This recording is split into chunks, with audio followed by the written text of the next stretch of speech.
Welcome to a special episode of Power Up. Guys, I've been derelict in my duty to provide you the latest and greatest in gaming because there's a game I was watching today. I was watching a walkthrough. Previously, I had seen an article on Polygon about this game, and I thought it was a demo. So I just skimmed a couple sentences and just went to the next article. And that game, of course, is Half-Life Alyx. Now, if you know anything about the Half-Life series, you know that Valve didn't do a third game. They don't do third games as a rule. They didn't do a Left 4 Dead 3. They didn't do a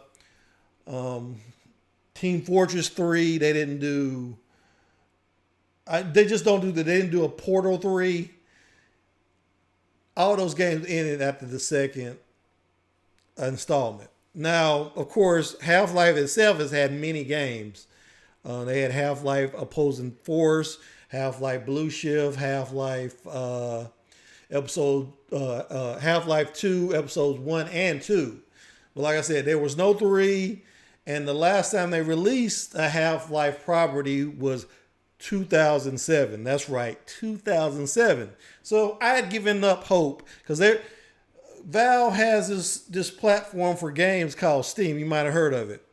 Steam is so popular that they could just do Steam for the rest of their career, whatever you want to call it, and not have to worry about money because it's just that lucrative.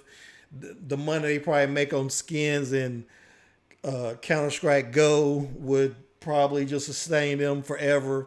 But so anyway, long story short, I saw an article about Half-Life Alyx, and I did not know that it was a full game.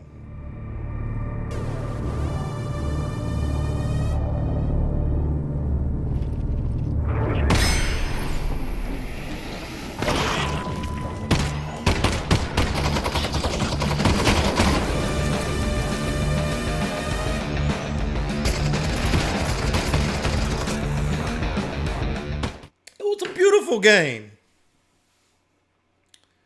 as you can probably see. And I watched the walkthrough today and I was just floored because this game, in case you don't already know, is played through virtual reality headsets. Now, if you see some of the footage from it, you could be in the middle of a firefight, crouch behind a car, and you can pull open the car door with your hand, with your actual hand in the game. The character in the series, her name is Alex. She was a character in Half-Life 2, got introduced in Half-Life 2. You're playing her. This game actually takes place between Half-Life 1 and Half-Life 2, but this is the great thing about it. It changes the game, the ending of Half-Life 2, episode 2, in a way that I did not anticipate. So, and it actually made me anticipate, not that I wasn't anticipating anyway, but it made me anticipate what was going to happen. And it made me feel like they are definitely going to do a Half-Life 3 now. But getting back to the gameplay, you're playing as Alex. She has a helper in the game, this guy called Russell. He gives her these gravity gloves. They're pretty much like the gravity gun in Half-Life 2, but better, if you can believe that. But there's so much about this game. Watching it, I've played VR headsets at like the demo area at Best Buy, and I've never seen an implementation this good. In fact, I would have already ordered this game if not for the fact that the headset cost something like $700. It was already a little bit too late for me to be getting the game and doing a review on it since everybody in the game already has a walkthrough up. But it's just a beautiful game. They made it using their latest Steam 2 Source 2 technology. And like I said, it's compatible with all Steam VR compatible VR headsets. That includes the Valve Index, of course, the HTC Vive, Oculus Rift, and Oculus Quest. So what I'm saying is, guys, for years we've been waiting for the killer app that would bring virtual reality into the mainstream. This is it. I could, for what I know with games like Call of Duty, I could definitely see people playing Call of Duty using this engine. It's just so beautiful and seamless. But don't take my word for it. There's walkthroughs up. I just wanted to just chime in today because I was disappointed in myself because I didn't take it seriously when I should have taken it seriously. I should have read that article. I probably would have the headset right now had I read that article. And it just gives me a lot of hope for future installments of Half-Life because this game has been something like 22 years in the making.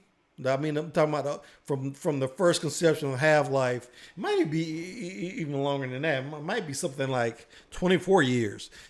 But it's, man, we've been waiting a long time for this thing, this third installment, and it just looks like it's going to happen now. Because one thing about the Half-Life properties is they don't really do a sequel unless they can take advantage of some new technology. Last time with Half-Life 2, it was Source, the first Source engine, and because it was a cool, back in the day it was very cutting edge. It was a physics-based engine, and they wanted something to demonstrate that engine. And of course, we know what happened from there.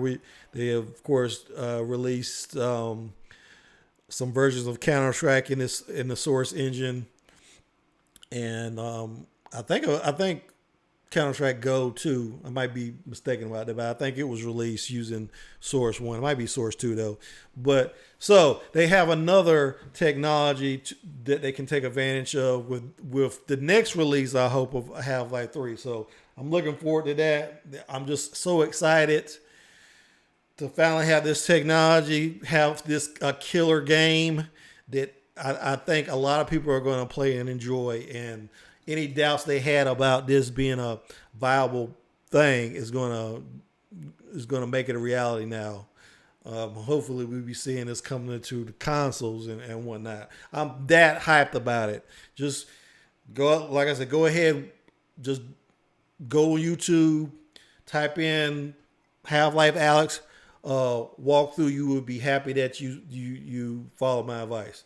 But that's all I got for today. I'd like to thank my subscribers and encourage you to, if you haven't already subscribed, go ahead, hit that subscribe button, give me a like, comment, and I will see you when I see you. Thanks for watching.